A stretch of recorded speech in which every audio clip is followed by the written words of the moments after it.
People R very dangerous. ते काहीही करू शकतात. 3 मिनिटात 100 लोकांना धूळ चारण्याची ताकद आहे त्याच्यात. त्याचा मेंदू आणि शरीर बंदुकीच्या गोळीपेक्षा जास्त वेगाने काम करतं.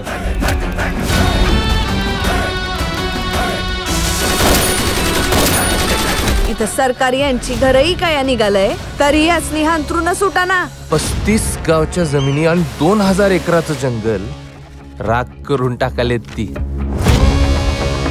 तू जे सांगतोयस त्याचा पुरावा काय? या जमिनीवर तुमचा हक्क आहे, आभाळावर तुमचा हक्क आहे, पाण्यावर तुमचा हक्क आहे. तुम्हासनी मरणाचा भ्या वाटत नाही काय? ज्याच्या डोळ्यात स्वप्न, आशा, आकांक्षा असतात, आयुष्यावर प्रेम असते, त्यासनीच मरणाचं भय असतं. स्वप्न बघावं असं कोणच नाही का तुमच्या आयुष्यात?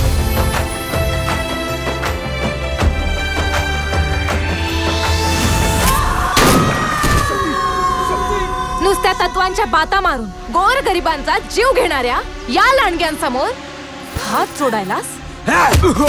अरे आजपर्यंत या अंगाला हात लावायची कोणी हिम्मत नाही केली. अंजानं केली त्यो जित्ता नाही राहिला.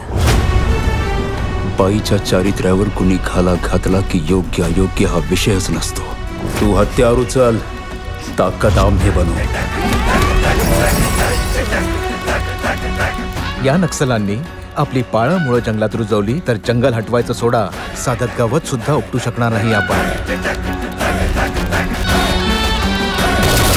वाघ मरून पडलाय असं समजून आहेत ती, पण ह्यो जखमी वाघ संधीची वाट बघायला. 1000 गोळ्या झेलू शकणारी छाती आहे ही. माझ्या चितड्या करील अशी गोळी या बंदुकीत आहे का?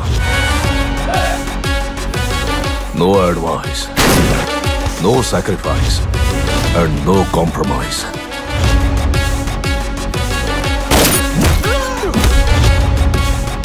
आता जखमी वाघ जास्त वेळ गुहेत बसून नाही.